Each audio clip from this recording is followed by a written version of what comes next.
Kita tidak pernah tahu pembersihannya butuh berapa banyak dari permohonan ampun kepada Allah Subhanahu wa taala. Oleh karena itu kita butuh pembersihan dosa. Kita temukan hampir banyak sekali amal-amal soleh. Di dalam Islam semuanya diikutkan dengan pembersihan dosa seperti misalnya wudhu, sholat, bahkan seluruh amal-amal soleh yang kita kerjakan itu bisa menjadi pembersih terhadap dosa-dosa kita. Ya, tentu dosa-dosa kecil. Kalau dosa-dosa besar butuh taubat nasuha. Pada malam Lailatul Qadar inilah Allah Subhanahu wa taala ya, menentukan di malam inilah Allah Subhanahu wa taala turunkan keberkahan. Sebagaimana dalam firman-Nya dalam surah Dukhan ayat 3, "Inna anzalnahu fi lailatin mubarakatan inna kunna munzirin." Sesungguhnya kami menurunkan pada satu malam yang diberkahi dan sesungguhnya kamilah yang telah memberikan peringatan. Maksudnya adalah Lailatul Qadar. Ini disebutkan maksudnya pada malam itu Al-Quran juga diturunkan, ya, awal diturunkannya. Dan juga akan terus berlaku keberkahan di Lailatul Qadar, maksudnya diberikan kecukupan ya, pada malam tersebut.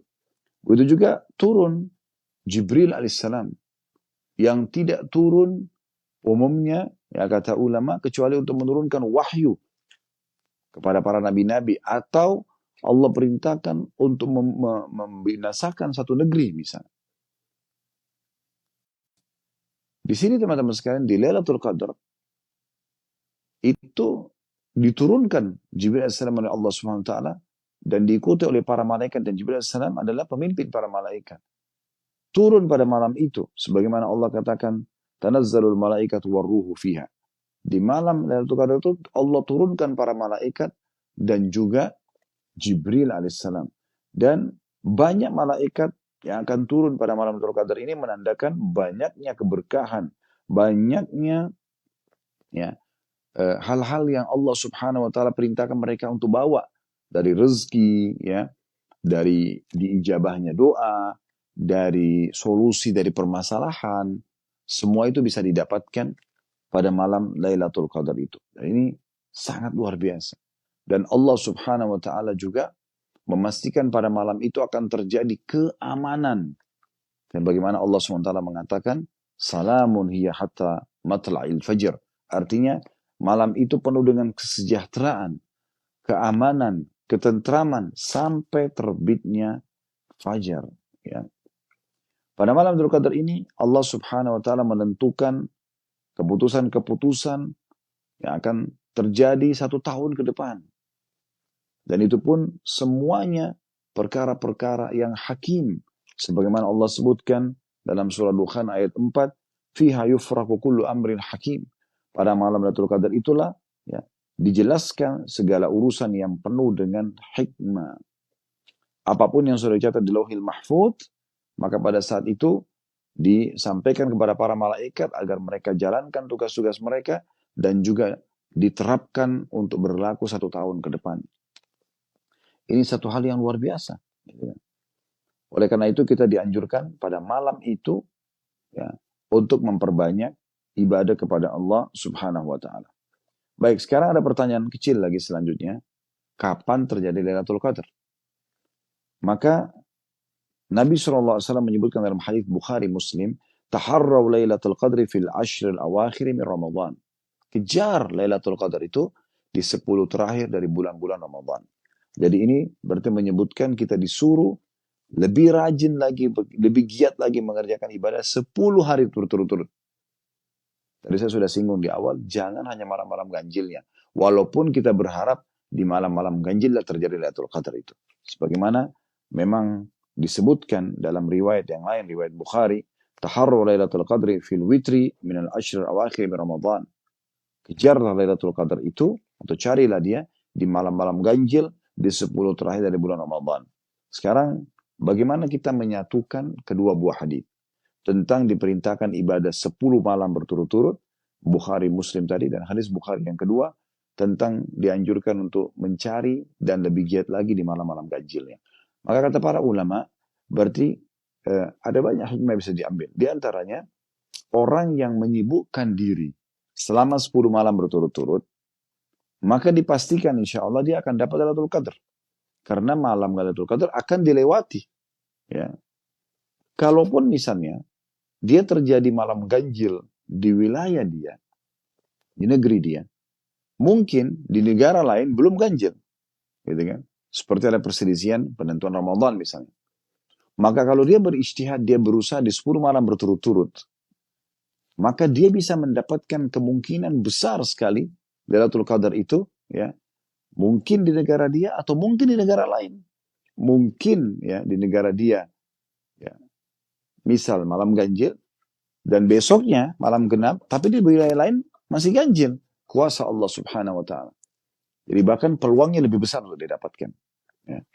Bisa juga hikmah yang lain adalah siapa yang sudah berusaha berijtihad, terutama dari awal Ramadan, apalagi 10 terakhir Ramadan, maka lebih dekat dan lebih mudah dia dapatkan dari Allah Subhanahu wa taala Lailatul Qadar itu. Jadi dia bukan menyembah Allah di waktu tertentu saja, tapi dia menyembah Allah sepanjang waktu. Hikmah yang lain juga dikatakan bahwasanya sabda Nabi SAW tadi, kejar Lailatul Qadar, ya, di 10 terakhir Ramadan, artinya jangan pilih-pilih malamnya, gitu kan? Selalu ibadah. Dan hadis yang kedua riwayat Bukhari tadi, ya, cari Lailatul Qadar di malam-malam ganjil, artinya lebih giat lagi beribadah. Jadi kalau misalnya kita sholat di malam genapnya, ya, misal membaca beberapa ayat Al-Quran, maka di malam ganjilnya kita baca lebih panjang lagi misalnya. Ya. Kalau kita bersedekah dengan jumlah itu di malam genapnya, di malam ganjilnya kita lebih besar lagi bersedekah. Dan seterusnya. Ya.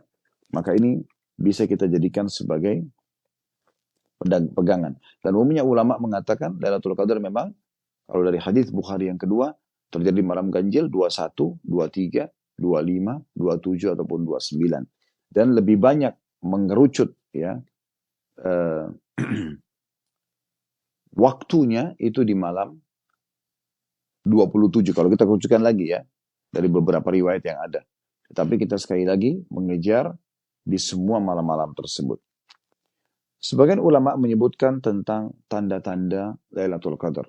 Disebutkan dalam riwayat Ubay bin Ka'ab radhiyallahu anhu, beliau berkata, malam itu adalah malam yang penuh dengan cerah.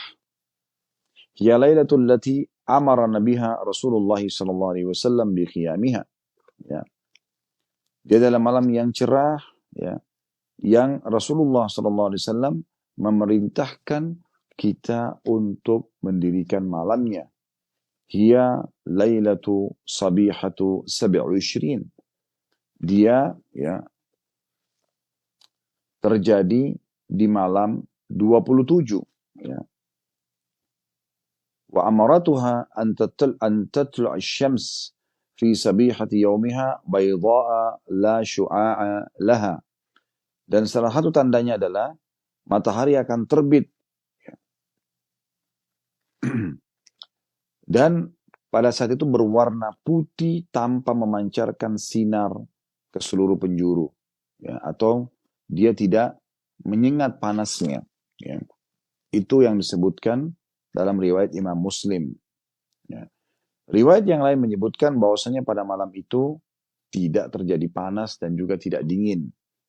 Matahari pada pagi harinya tidak begitu menyengat dan nampak kemerah-merahan sebagaimana hadis Ibnu Abbas radhiyallahu anhuma, bahwasanya Rasulullah SAW sabda, Lailatul Qadri lailatu sam'atun talqatun la haratun wala barida tusbihu syams sabihatuha dha'ifatu hamra.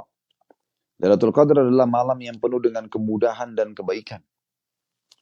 Tidak begitu panas dan tidak begitu dingin. Pada pagi hari matahari bersinar tidak begitu cerah dan nampak kemerah-merahan, ya. Dan ini hadisnya dinyatakan sahih oleh Syekh Albani rahimahullah. Kemudian, ya, Ibnu Hajar rahimahullah berkata, waqad warada li Lailatul Qadr alamat aktsaruha la tadhhar illa ba'da am tandi. Sesungguhnya telah tersebutkan tanda-tanda Lailatul Qadar, tapi biasanya dia nampaknya setelah Lailatul Qadar itu berlalu. Seperti contoh tadi misalnya, sabda Nabi SAW, pagi harinya, maksudnya keesokannya, matahari tidak begitu ya, menyengat. Dan ini menandakan berarti sudah lewat, gitu kan? Artinya, hikmahnya adalah supaya orang tidak melihat, oh, bukan misalnya nanti malam 27, pagi hari ini barulah dia matahari tidak menyengat. Bukan itu. Tapi setelah lewat. Oleh karena itu orang bukan berarti mengetahui tanda-tanda ini kemudian dia mau mengejar tanda-tanda saja kemudian mau mengejar itu. Tidak. Seorang mukmin tidak akan pernah melalaikan dirinya untuk mengejar keutamaan dan menaruh cadangan ya, dalam dirinya beberapa saat sebelum dan juga sesudahnya. Begitu para kaum salafus saleh lakukan. Mereka bukan mengejar malam ganjilnya saja ibadah. Selebihnya mereka tidak ibadah, enggak. Mereka sudah mengerjakan sebelumnya. Bahkan sebagian ulama menekankan orang yang dari awal Ramadan beristihad, Allah subhanahu wa ta'ala akan berikan keberkahan untuk dia bisa meraihnya. Mirip dengan hadis dalam kasus yang lain, siapa yang merupakan di akhir hidupnya, dia mengucapkan la ilaha illallah akan masuk dalam surga. Apakah ini akan didapatkan orang yang mengatakan, sudahlah saya sekarang biasa-biasa saja, nggak usah ibadah, nggak usah patuh kepada Allah, toh nanti di akhir hidup, sebelum meninggal saya tinggal ucapkan la ilaha illallah. Tidak bisa. Dia tidak mungkin dapatkan itu. Mungkin dia bisa meninggal seketika.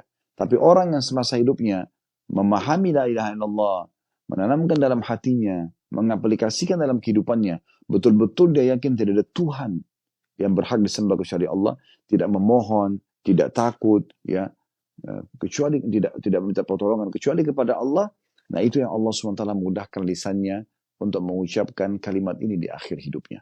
Nah ini poin penting. Begitu juga dengan Ramadan. Lailatul Qadar juga demikian. Akan didapatkan bagi orang yang dari awal beristihad. Dia menaruh cadangan-cadangan waktu, energi dia untuk itu. Kalau ada malam-malam di mana kita dianjurkan begadang, inilah malam-malam Anda begadang. Inilah malam-malam di mana Anda penuhi malam-malam Anda dengan ibadah kepada Allah subhanahu wa ta'ala. Kemudian teman-teman sekalian,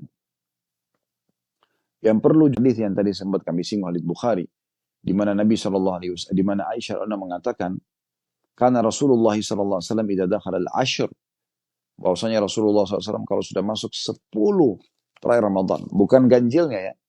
Walaupun tadi disebutkan malam-malam ganjil, carilah lebih beristihad lagi di malam-malam ganjil untuk mengejar Lailatul Qadar. Tapi di sini Nabi SAW bukan berarti mengatakan ibadahlah saja di malam ganjil ya. Perhatikan itu. Tapi Nabi SAW dikatakan di sini oleh Aisyah anha, kalau sudah tiba 10 terakhir Ramadan, ay ashrul akhir min Ramadan, syadda mi'zarah. Beliau lebih menguatkan, mengencangkan ya ikatan pinggangnya, sarungnya. Wa ahya lailah, wa ahya lailah, atau ahya lailahu, dan beliau menghidupkan malam-malam beliau dengan salat malam. Wa aikadha ahla, dan beliau bangunkan keluarganya. Ya. Beliau bangunkan untuk sholat bersama-sama. Ini hadis sahih, diriwayatkan oleh Bukhari dan Muslim. Jadi ini poin penting yang harus kita garis bawahi. Dan juga teman-teman sekalian, ada hadis umum tentang masalah sholat isya, ya, sholat subuh. Ya. Ini supaya kita jangan kehilangan sepanjang hidup kita tentunya ya. Terutama berjamaah, karena kata Nabi SAW, man syahida isya'a fi jama'ah, kana lahu qiyam nisfu laylah. Siapa yang telah menyaksikan dan ikut sholat berjamaah isya, maka dia telah mendapatkan setengah malam pahala sholat gitu kan. Wa man shallal isya'a wal fajra fi jama'ah, kana lahu ka qiyami laylah.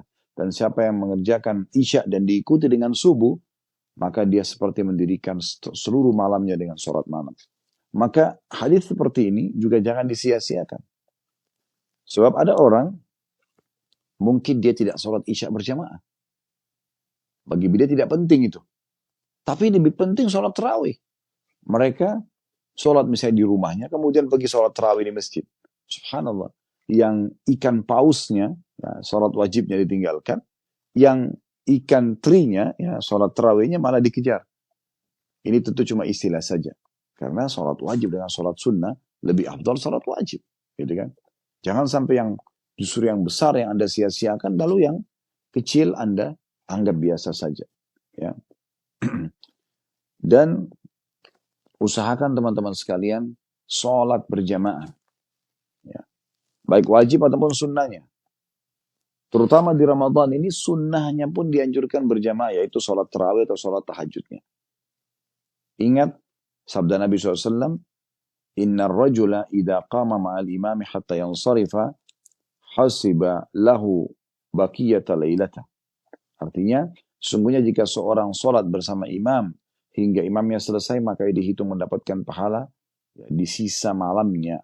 Di sisa malamnya. Dan ini keutamaan tersendiri lagi daripada Lailatul Qadar itu.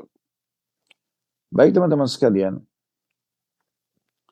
Lailatul Qadar ini ya, yang perlu juga digaris bawahi adalah walaupun ada pendapat-pendapat ulama seperti hadis Ubay bin Ka'ab fokus ke malam 27, tetap bisa saja dia berputar di malam-malam ganjil.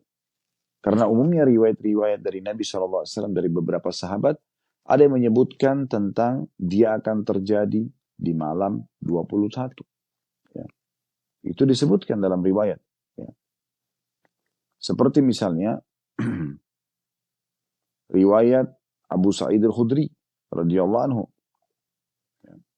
yang menyebutkan Lailatul Qadar bisa terjadi di malam-malam witirnya. Witir berarti kan bisa 21, 23, 25, 27, dan 29. Kalau malam 21-nya secara khusus disebutkan dari hadits Abu Sa'id al-Khudri radhiyallahu anhu. Memang tersebutkan Lailatul Qadar itu bisa terjadi di malam 21. Dan bisa juga ini memang pernah terjadi di malam 21 di hari-hari beliau hidup. Karena beliau menyebutkan riwayat tersebut. Ada juga riwayat yang lain menyebutkan seperti hadits Abdullah bin Unais radhiyallahu anhu terjadi di malam 23. Ya. Ada juga hadits ya, Ubadah bin Samit radhiyallahu anhu itu terjadi di malam 25, 27 ataupun 29. Dan hadis yang masyhur hadis Muawiyah dan Ubay bin Ka'ab terjadi di malam 27. Dan ini memang berputar di malam-malam tersebut. Tetapi sekali lagi sebagaimana tadi kami sudah bahasakan teman-teman sekalian, subhanallah malam ini akan diberikan oleh Allah Subhanahu wa taala tergantung daripada kadar keikhlasan Anda, bagaimana upaya Anda untuk mengejar malam-malam ini ya, dengan berusaha ya, semaksimal mungkin. Karena orang yang berusaha niat dengan tekad yang besar, Allah SWT akan mudahkan dia meraihnya. Ya. Anda misalnya istirahat di siang hari untuk menguatkan diri supaya bisa sholat malam, atau Anda memang sengaja begadang. Sebagian orang mungkin minum kopi untuk supaya bisa begadang di malam-malam ini, itu adalah hal yang positif saja. Justru itu yang tepat sasaran. Dibandingkan dengan orang yang banyak minum kopi justru hanya sekedar untuk menunggu pertandingan bola misalnya. Ya. Ini malamnya Anda harus menunggu. Ya. Anda harus mengejar, memperbanyak doa kepada Allah Subhanahu wa ta'ala. Kita tutup dengan riwayat yang sahih dari Aisyah radhiyallahu anha. Beliau menanyakan kepada Nabi SAW, ya Rasulullah, kalau aku mendapatkan Lailatul Qadar, apa yang harus aku ucapkan? Karena ini malam mulia sekali, kira-kira apa yang paling baik aku ucapkan? Semua doa bisa kita ucapkan. Tetapi aku ingin yang khusus, yang aku tidak luput dari semua kebaikan. Maka kata Nabi SAW, ucapkanlah, Allahumma innaka afuun, tuhibbul afwa fa'fu anni. Allah sungguhnya engkau pemaaf, menyukai pemaafan tersebut, maka maafkanlah kesalahan-kesalahanku. Ini luar biasa. Ya. Jadi kalau kita ucapkan ini, kita minta agar Allah Subhanahu wa ta'ala memaafkan kesalahan-kesalahan kita yang lalu, ya.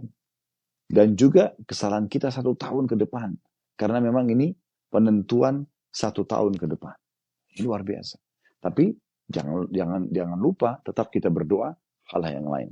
Saya ingin tutup juga tambahkan teman-teman sekalian, bagi Anda ya yang Allah SWT berikan rezeki, Anda masih ada di Indonesia sekarang dan Anda belum melaksanakan umrah Ramadan, kerjakan. Tidak usah lagi melihat nilainya karena memang sekarang lagi mahal-mahalnya harga hotel dan penginapan di sini. Tapi yakinlah saudaraku seiman, surah Saba surah nomor 34 ayat 39. Allah mengatakan, "Wa ma anfaqtum min syai'in fahuwa yukhlifu." Ini potongan tengah-tengah ayatnya. Artinya, apapun yang kalian infakkan, Allah akan diberikan. Tinggal di hotel yang terbaik, gunakan fasilitas pesawat yang terbaik, ya, untuk mengejar umrah Ramadan. Yang kata Nabi SAW, umrah Ramadan ta'dilu hujjatan ma'i. Umrah Ramadan pahalanya sama dengan haji bersamaku. Apalagi kalau Anda kerjakan di malam-malam ganjilnya. Itu diharapkan ya, Anda mendapatkan Lailatul Qadar, dan kemudian juga Anda seperti mengerjakan lebih baik daripada 1000 bulan. Ini hal yang jangan disia-siakan, saudara muslimat. Berbanyak buka puasakan orang. Kami sudah buatkan Anda program. Ya.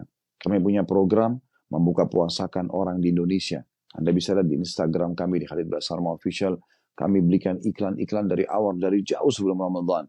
Agar Anda meraih pahala, mendapatkan pahala membuka puasakan orang lain. Kami juga punya program sekarang membuka puasakan orang di Mekah. Dan kami sudah live-kan. Hampir setiap kesempatan buka puasa kami live-kan. Sudah 2 hari ini. Dengan bekerja sama bersama dengan yayasan-yayasan resmi yang ada di Mekah. Alhamdulillah Allah mudahkan.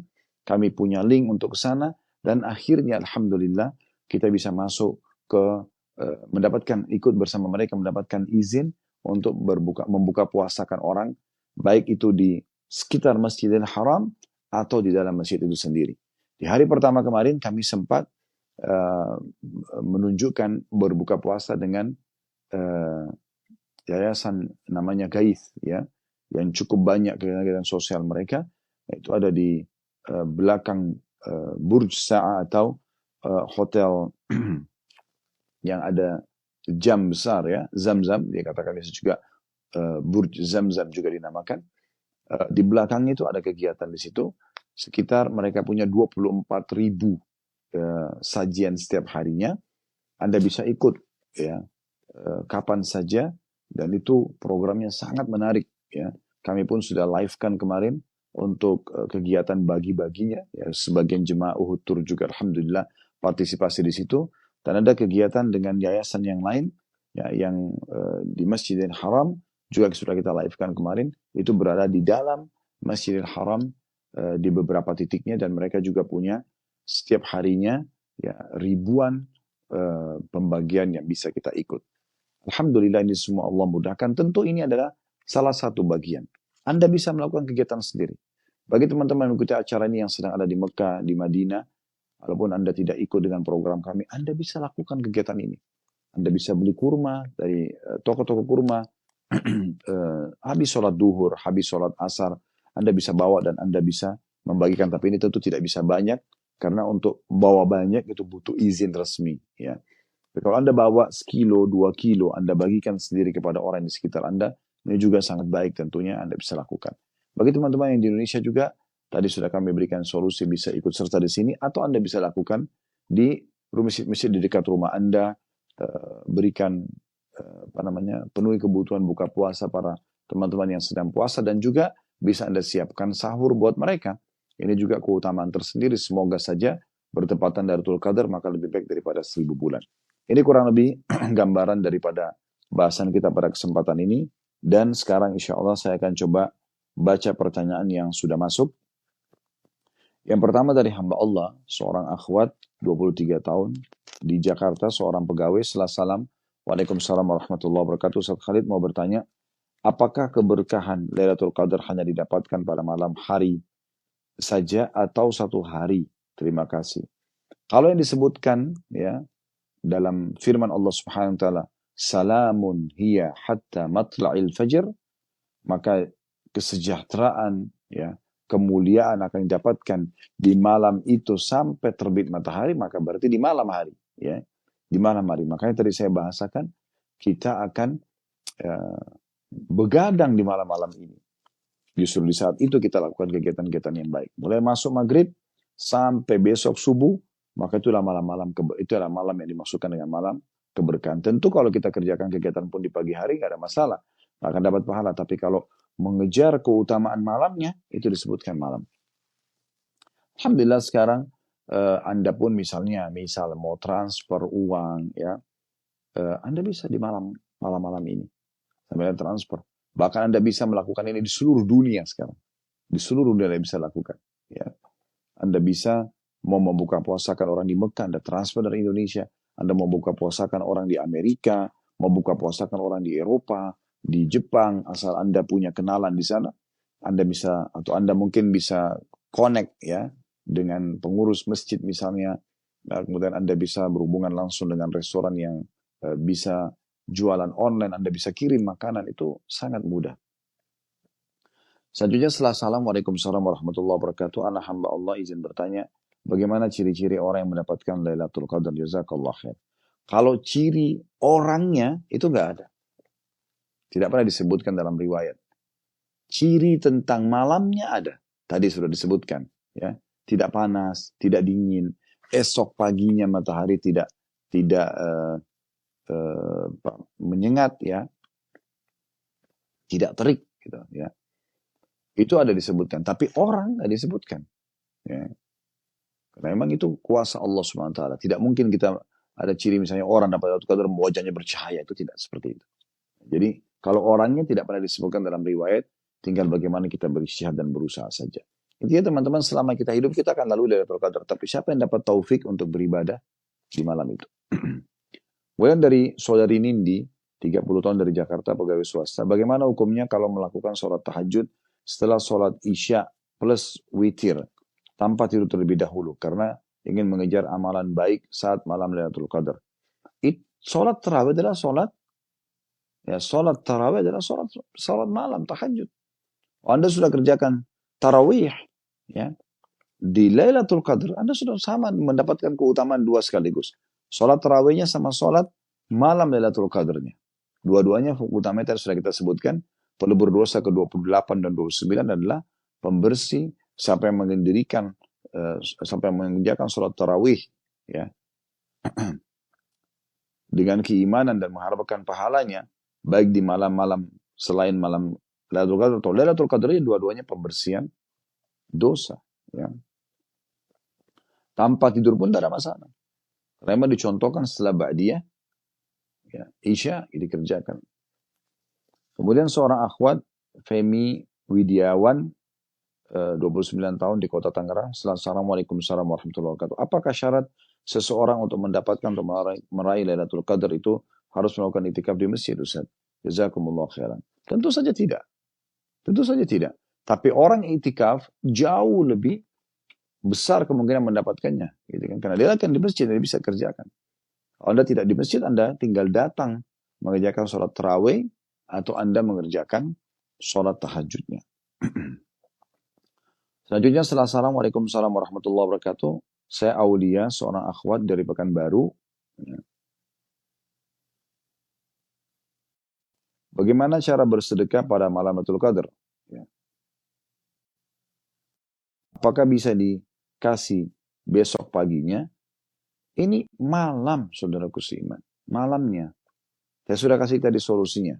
Misalnya, Anda sekarang sedekah transfer, ya, di malam itu. Anda bisa lakukan itu. Atau Anda misalnya menyerahkan dana iftar, dana buka puasa, ini saya kasih misalnya ke sebuah yayasan untuk 1 bulan penuh. Maka setiap malam Anda dapat pahala termasuk Lailatul Qadar. Kayak itu bisa. Ya. Anda sudah berikan dari awal bulan misalnya, itu bisa. Atau Anda transfer di malam itu juga bisa. Intinya sebenarnya dengan transferan sekarang ini, online ini semuanya jadi lebih mudah. Dari Zahra di Maroko, setelah Assalamualaikum warahmatullahi wabarakatuh. Saya dalam keadaan datang bulan di 10 terakhir Ramadan. Apakah harus tetap bangun malam untuk zikir atau doa? Dan apakah saya masih bisa baca Al-Quran yang ada terjemahannya? Bagi wanita muslimah yang punya atau menghadapi halangan, tetap bisa untuk mengerjakan semua ibadah yang tidak dilarang. Kan yang dilarang adalah sholat, ya. Kalau malam hari kita bicara, siang hari itu tidak boleh puasa juga. Tapi kan Anda masih bisa berzikir, Anda masih bisa berdoa, Anda masih bisa bersedekah, Anda masih bisa mendengarkan majelis ilmu, Anda masih bisa membuka puasakan orang, Anda masih bisa menyiapkan sahur buat orang. Kan banyak yang bisa dikerjakan, ya, selain yang dilarang gitu. Maka Anda bisa mengejar semua keutamaan tersebut. Kalau apakah bisa saya membaca Quran terjemahan? Bisa saja. Terutama dari handphone ya. Kalau langsung Anda sentuh fisik mushafnya, maka ini yang umumnya dilarang oleh para ulama. Yang terakhir di sini dari Santi, seorang akhwat 51 tahun domisili di Singapura, ibu rumah tangga. Pertanyaannya, setelah salam, Waalaikumsalam warahmatullahi wabarakatuh, semoga Allah limpahkan rahmatnya bagi Ustadz, jemaah, guru-guru, muslimin dan muslimat. Allahumma amin.